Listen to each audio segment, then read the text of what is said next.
Facebook নিজে থেকেই আপনার ভিডিও বুস্ট করে দিবে, টাকা খরচ করে আপনি নিজে বুস্ট করতে হবে না ভিউর জন্য। ফেসবুক কখনো কারো ভিডিও সরাসরি বুস্ট করে না, আর যদি বুস্ট সরাসরি করতো তাহলে তাদের এই বুস্ট অপশন রাখার প্রয়োজন হতো না। যে সেটিংসগুলো এখানে দেখা হয়েছে, যেই কেউ যখন একটা পেজ অথবা তার প্রফেশনাল মোডে সুইচ করে এগুলো অটোমেটিক অন থাকে, কারো এগুলো অন করা লাগে না। সো এখানে এগুলো অন করে দিলে ভিডিও ভাইরাল হয়ে যাবে রাতারাতি, এটা একদম ভুল ধারণা। যত কন্টেন্ট ক্রিয়েটর আছে যারা এই ধরনের ভিডিও বানায় এগুলোর কোনো ভিত্তি নাই, জাস্ট এটা ভিউ পারপাস বানানো হয়। কিন্তু প্র্যাকটিক্যালি আপনার যে ভিউ বাড়ানোর ক্ষেত্রে এই সেটিংস কাজ করবে সেটা সম্পূর্ণ ভুল।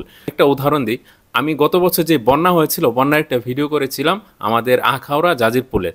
সেখানে এই ভিডিওতে আমি কোনো ট্যাগ ব্যবহার করি নাই, কিছুই ব্যবহার করি নাই, শুধু উল্লেখ করেছি বন্যা।